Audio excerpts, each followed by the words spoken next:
Salut, salut, j'espère que vous allez bien. Dans quelques jours, c'est la rentrée, ça y est, nous sommes en septembre et il est temps de se reprendre, de recommencer les bonnes vieilles habitudes, de perdre un peu les habitudes de l'été. L'été, on se laisse un peu aller, on a moins l'envie de faire, on se repose. Maintenant, c'est la rentrée, il est temps de s'y mettre. Et pour bien commencer la rentrée, on va commencer avec un batch cooking de rentrée. À la rentrée, qu'est-ce qu'il y a à la rentrée? Ça y est, on devient organisé, on se prépare à l'avance, on fait du batch cooking, du meal prep, on s'organise, etc. pour partir du bon pied dans sa cuisine. Donc, au programme, qu'est-ce qu'on a? Eh bien, on a tout simplement des bonnes petites choses réunies ici.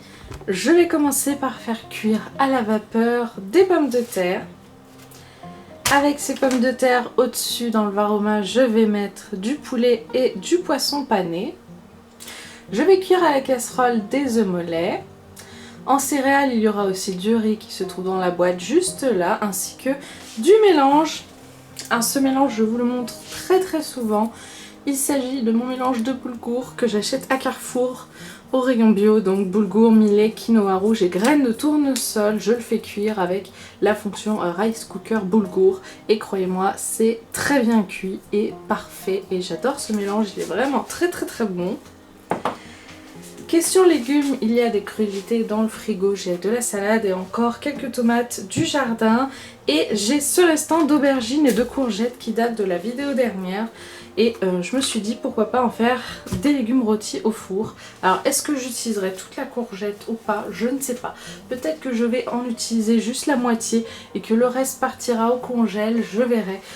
Mais voilà au programme. Et je ferai aussi une belle salade de fruits. Et oui, parce que là à la rentrée, j'ai dit on est organisé à la rentrée. Et être organisé, ça veut dire prévoir également les goûters. Et oui, parce que je suis sûre que vous, parents qui regardez ma vidéo, vous avez des enfants, et oui, qui vont reprendre l'école, qui vont sortir de l'école et qui auront faim. Et on n'a pas tous envie de les nourrir de gâteaux et de cochonneries, on a envie de bien manger, mais aussi de faire bien manger les enfants. Même si moi je n'ai pas d'enfants, je sais que vous qui me regardez, vous en avez sûrement. Et bah, pas de panique, il est temps, dès maintenant, dimanche, de faire un petit gâteau, une petite salade de fruits, des petites choses pour les goûter de vos enfants, saines, fait maison. Alors voilà, je vais faire une belle salade de fruits pour mes goûters. Voilà. Je vais vous montrer tout ça, je débarrasse un peu pour faire de la place aux premières choses. C'est parti! Je commence d'abord par la cuisson vapeur et les pommes de terre. Toujours quand j'ai des épluchures, je prépare un petit sopalin qui va me servir pour mettre les épluchures. Donc on fait bien attention quand on a des animaux et en particulier des chiens ou des chats très gourmands qui ont tendance à renifler partout par terre. Si vous avez laissé tomber quelque chose, on fait très attention quand on trie les pommes de terre à pas laisser de peu importe ce que c'est, d'épluchures ou de petits bourgeons, de petites pousses, peu importe ce que c'est la pomme de terre, vous faites très attention, comme là quand j'enlève voilà, les petites pousses, je fais très attention à ce que ça tombe pas par terre, parce que la pomme de terre crue c'est du poison, et pour tout le monde, même pour nous, mais les animaux, eux, souvent les chiens ont tendance à rester derrière nous et à manger le moindre petit truc qui tombe par terre, donc on fait très attention à ça.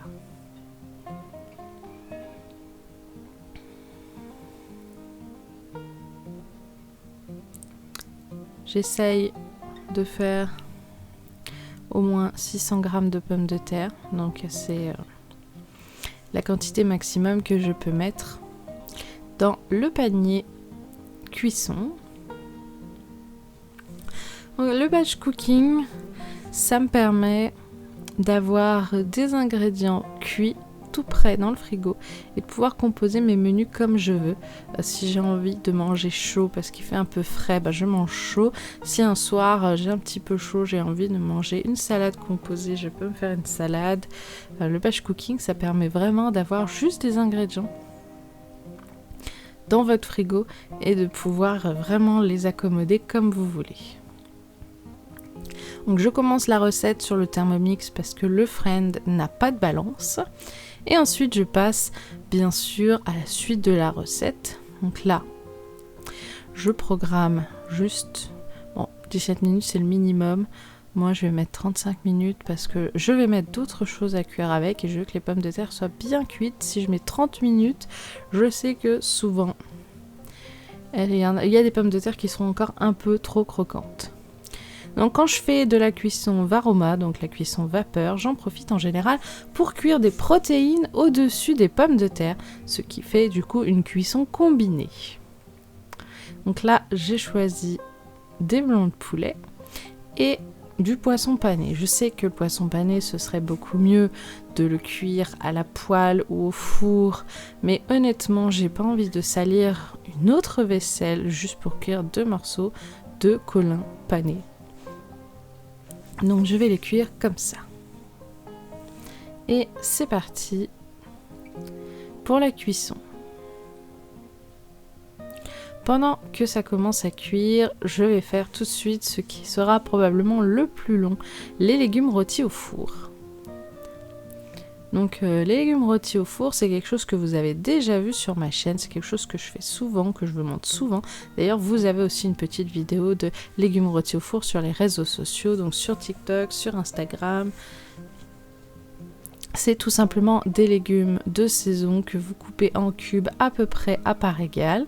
Donc là, j'ai choisi de l'aubergine et de la courgette, mais vous pouvez très bien mettre du poivron, mettre de la pomme de terre également, de la patate douce, des carottes. Il y en a qui mettent de la tomate à mi-cuisson de façon à ce qu'elle soit pas trop molle, pas trop cuite comme une sauce tomate, mais voilà. En fin de cuisson, quelques tomates cerises ou quelques morceaux de tomates coupés en quartiers. Bon, finalement, une aubergine, ça suffira largement. Je pense que ce week-end, je ferai une aubergine farcie avec l'autre. Là, c'est pareil, c'est une grosse courgette du jardin. Je pense que je vais en utiliser une bonne moitié. Et l'autre moitié, je verrai, soit j'en fais autre chose, soit je l'éplucherai. Comme je vais faire là, j'enlèverai les graines et je la mettrai au congèle pour les soupes de cet hiver. Donc là actuellement, moi c'est ce que je fais chaque été. Voilà, quand il y a des courgettes au jardin, je les épluche, je les creuse, j'enlève les graines, les grosses graines et je les coupe en morceaux et je les mets au congèle. Comme ça, j'ai de quoi faire des soupes cet hiver. Je préfère congeler les légumes et faire la soupe plus tard plutôt que de faire les soupes tout de suite et de stériliser les bocaux.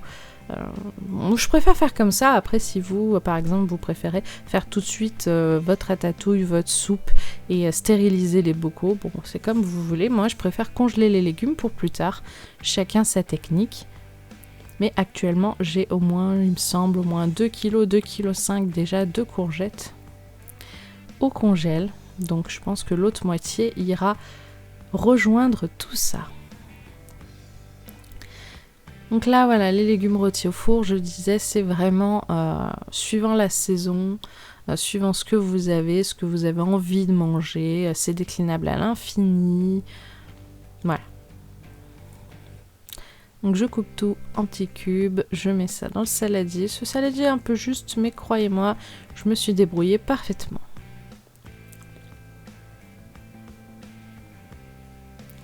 Ensuite, on met une cuillère à soupe d'huile par portion. Donc là, il y aura à peu près 4 portions. Ça va me faire à peu près pour 4 repas, je pense.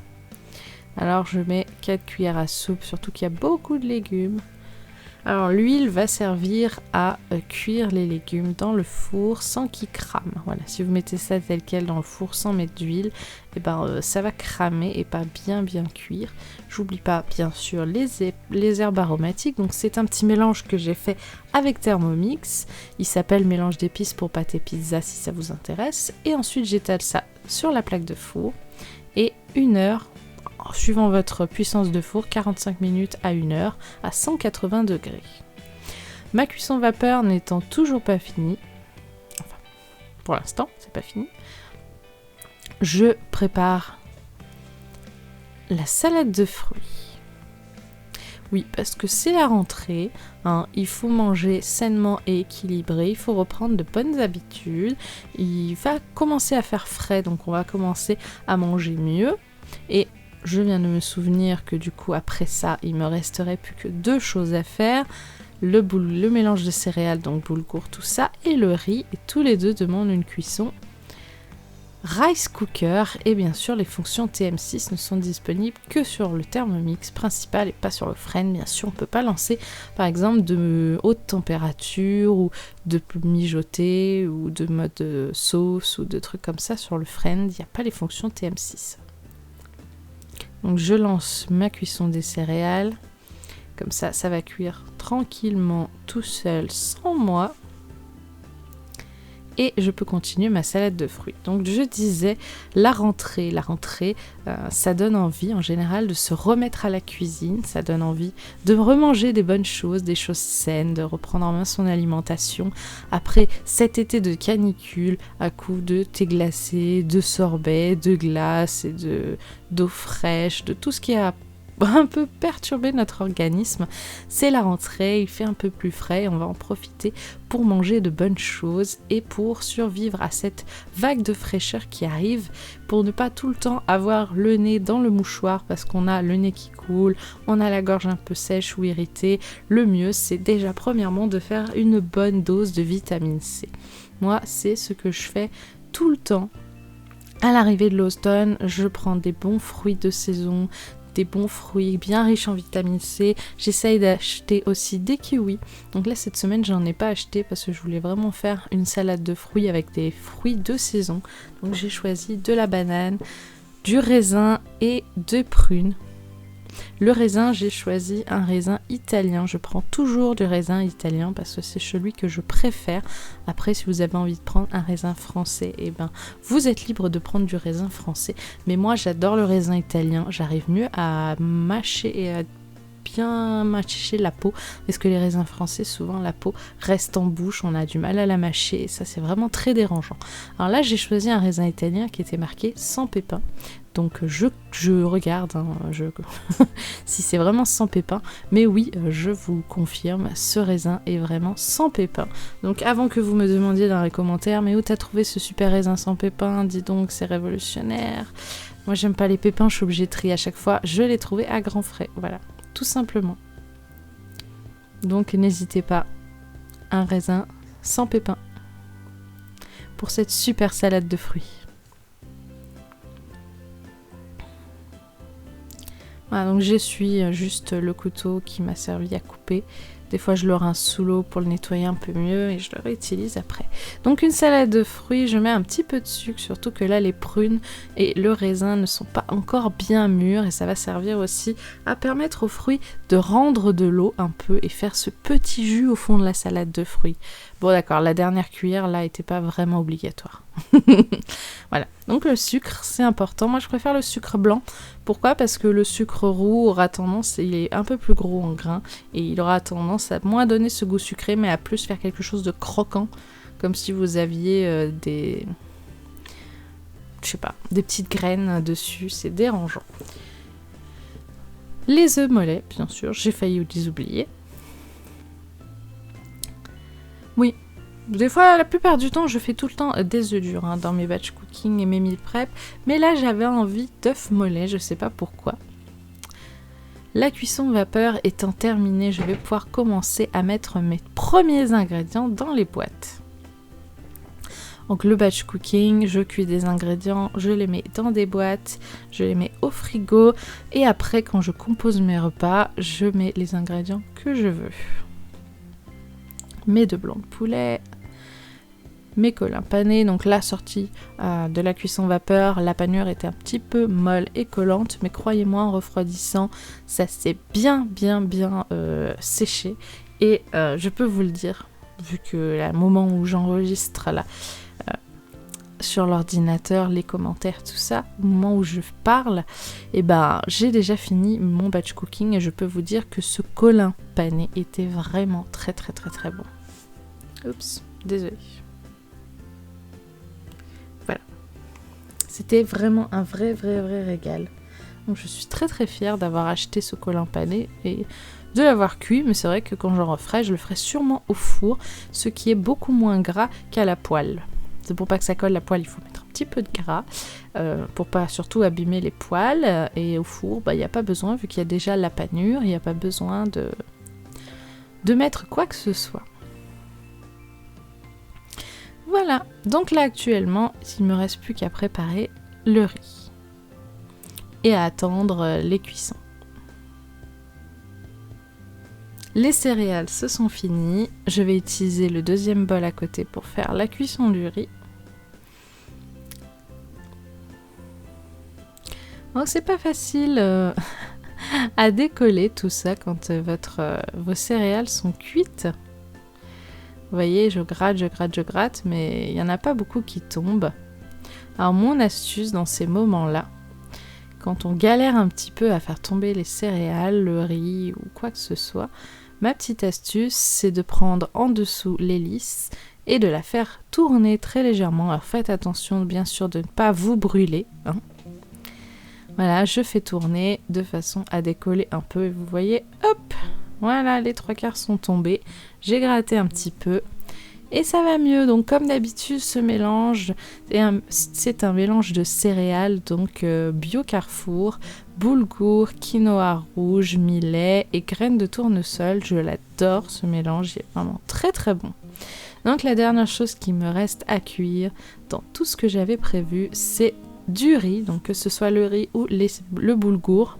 J'ai fait le minimum, donc 200 grammes, et ça m'a fait 4 portions au total, donc à chaque fois 50 grammes par repas.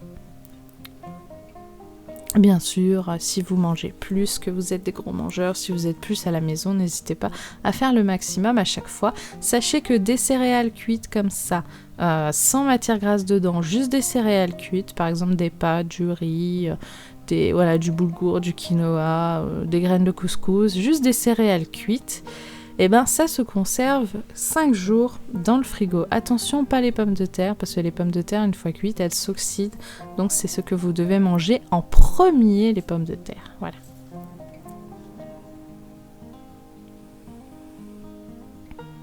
C'est parti.